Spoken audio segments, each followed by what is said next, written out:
ಇನ್ನು ಚಿತ್ರದುರ್ಗದ ಮನೆ ರುಚಿ ಹೋಟೆಲ್ನಲ್ಲಿ ಕೂಡ ಸೀಮಿತ ಆಹಾರ ಮಾತ್ರ ತಯಾರು ಮಾಡ್ತಿದ್ದಾರೆ. ಮೆನು ಲಿಸ್ಟಿಂದ ಪೂರಿ, ಪಡ್ಡು, ತಾಳಿಪಟ್ಟು ಇದೆಲ್ಲವೂ ಕೂಡ ಎಕ್ಸಿಟ್ ಆಗಿದೆ.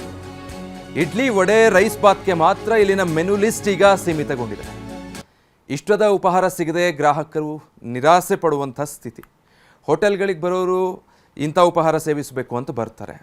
ಹೋಟೆಲ್ನವರು ಕೂಡ ಪ್ರತಿನಿತ್ಯ ಅದೇ ರೀತಿ ಮೆನು ರೆಡಿ ಮಾಡ್ತಾ ಇದ್ರು. ಆದರೆ ಈಗ ಕಮರ್ಷಿಯಲ್ ಸಿಲಿಂಡರ್ಗಳು ಸಿಗ್ತಾ ಇಲ್ಲ. ಹೋಟೆಲ್ನವ್ರಿಗೂ ಕೂಡ ಬಹಳ ಕಷ್ಟ ಆಗಿದೆ.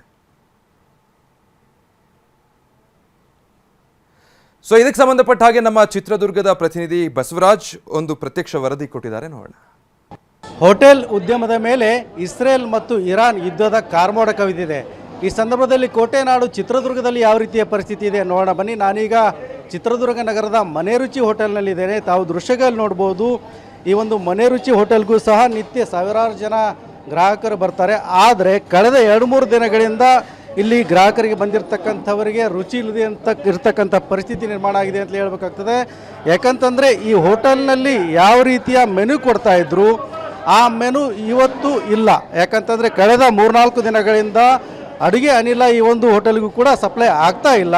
ಹೀಗಾಗಿ ಏನಂತಂದರೆ ಈ ಹೋಟೆಲ್ನಲ್ಲೂ ಸಹ ಪೂರಿ ಮತ್ತು ತಾಳಿಪಟ್ಟು ಸೇರಿದಂತೆ ವಿವಿಧ ಏನು ಪದಾರ್ಥಗಳು ಸಿಗ್ತಾ ಇದ್ವು, ತಿಂಡಿ ಸಿಗ್ತಾ ಇತ್ತು. ಆ ಬಹುತೇಕ ತಿಂಡಿ ಅಂದರೆ 50% ತಿಂಡಿಯನ್ನು ಇಲ್ಲಿ ಕಡಿತಗೊಳಿಸಲಾಗ್ತಾ ಇದೆ. ಹೀಗಾಗಿ ಏನಂತಂದರೆ ಸಾಕಷ್ಟು ಗ್ರಾಹಕರು ಕೂಡ ಇಲ್ಲಿಗೆ ಬಂದಂಥ ಸಂದರ್ಭದಲ್ಲಿ ಅವರಿಗೆ ಬೇಕಾಗಿರ್ತಕ್ಕಂಥ ತಿಂಡಿ ಇಲ್ಲಿ ಸಿಗ್ತಾ ಇಲ್ಲ ಅಂತಲೇ ಹೇಳಬೇಕಾಗ್ತದೆ. ಹೀಗಾಗಿ ಈ ಪರಿಸ್ಥಿತಿಗೆ ಏನು ಕಾರಣ ಅಂತಕ್ಕಂಥದ್ದನ್ನು ಮತ್ತು ಮುಂದಿನ ಪರಿಸ್ಥಿತಿ ಹೇಗಿರ್ತದೆ ಅಂತಕ್ಕಂಥದ್ದನ್ನು ಈ ಒಂದು ಹೋಟೆಲ್ನ ಮಾಲೀಕರನ್ನು ಕೇಳ್ತಕ್ಕಂಥ ಪ್ರಯತ್ನವನ್ನು ಮಾಡ್ತೀನಿ. ಈಗ ಕಳೆದ 3-4 ದಿನಗಳಿಂದ ನಿಮ್ಮ ಹೋಟೆಲ್ನಲ್ಲೂ ಸಹ ಅರ್ಧಕ್ಕರ್ಧ ಮೆನುನಲ್ಲಿ ಕಡಿತ ಆಗಿದೆ ಅಲ್ವಾ? ಹೌದು. ಯಾಕೆ ಇಂಥ ಪರಿಸ್ಥಿತಿ? ಡೈಲಿ ಸಿಲಿಂಡ್ರು ನಮ್ಮದು 3 ಹೋಟ್ಲಿದೆ. 3 ಹೋಟ್ಲಿಗೆ ಗ್ಯಾಸ್ ಸಿಲಿಂಡ್ರು ಸರಬರಾಜು ಮಾಡ್ತಿದ್ರು. ಈ 2 ದಿನದಿಂದ 3 ದಿನದಿಂದ ಕೊಡ್ತಾ ಇಲ್ಲ. ಸೊ ಹಾಗಾಗಿ ನಾವು 3 ಹೋಟ್ಲಲ್ಲಿ 2 ಹೋಟ್ಲು ಬಂದ್ ಮಾಡಿದ್ದೀವಿ. 4 ಸಿಲಿಂಡ್ರ್ ಕೊಟ್ಟರು ನಮಗೆ ಶಾರ್ಟೇಜ್ ಆಗಿದೆ. ಸೊ ಆಗ ಕೊಟ್ಟಿರೋ ಸಿಲಿಂಡ್ರಲ್ಲಿ ಇವತ್ತು ಮೋಸ್ಟ್ಲಿ ಇವತ್ತಿಗೆ ಸಂಜೆ ಒಳಗೆ ಇದನ್ನು ಕ್ಲೋಸ್ ಆಗ್ಬೋದು. ಇದು ಏನು ಹೇಳ್ತಾ ಇದ್ದೀವಿ ಅಂದರೆ ಲಾಸ್ಟ್ 5 ಇಯರ್ಸ್ ಕೆಳಗಡೆ ಕರೋನಾ ಬಂದಿತ್ತು. ಈ ಸತಿ LPG ಕರೋನಾ ಹೋಟೆಲರಿಗೆ ಬಂದಿದೆ. ಹಾಗಾಗಿ ಹೋಟೆಲ್ ಉದ್ಯಮಕ್ಕೆ ಭಾರಿ ಹೊಡೆತ. ಜೊತೆಗೆ ಗ್ರಾಹಕರಿಗೂ ನಾವು ಏನು ಹೇಳಬೇಕು ಅಂತ ಗೊತ್ತಾಗ್ತಿಲ್ಲ. ಸುಮಾರು ನಾವು ತಿಂಡಿಯಲ್ಲಿ ಸುಮಾರು ಐಟಮ್ ಕಡಿಮೆ ಮಾಡಿದ್ದೀವಿ ಸರ್. ತಾಳಿಪಟ್ಟು, ಪಡ್ಡು, ದೋಸೆ ಮತ್ತು ಮದ್ದೂರೊಡೆ ಮತ್ತು ಊಟ ಎಲ್ಲನೂ ನಿಲ್ಲಿಸ್ಬಿಟ್ಟಿದ್ವಿ ಸರ್. ನಾನು ಇವಾಗ ಏನಾಗಿದೆ ಅಂದರೆ ಸಿಲಿಂಡ್ರ್ ಸಿಗ್ತಾ ಇಲ್ಲ. ಸಿಲಿಂಡ್ರು ಕೇಳಿದ್ರೆ ಹೊರಗಡೆ ಎಲ್ಲಿ ಬ್ಲ್ಯಾಕಲ್ಲಿ ಮಾರ್ತಿದ್ದಾರೆ ಅಂತಾರೆ. ಬಟ್ ಮಾಹಿತಿ ಬಂದಿಲ್ಲ ಸರ್. ಇವತ್ತು ನಾಳೆ ಸಾಲ್ವ್ ಆಗ್ಬೋದು ಅಂತಾರೆ. ನೋಡ್ಬೇಕು ಸರ್ ಅದು ಏನು ಮಾಡಬೇಕು ಅಂತೇಳಿ. ಇದಿಷ್ಟು ಈ ಹೋಟೆಲ್ನ ಮಾಲೀಕರ ಮಾತಾಗಿದೆ. ಇಲ್ಲಿ ಗ್ರಾಹಕರು ಕೂಡ ಅವ್ರನ್ನ ಮಾತಾಡಿಸ್ಕೊಂಥ ಪ್ರಯತ್ನ ಮಾಡ್ತೀನಿ.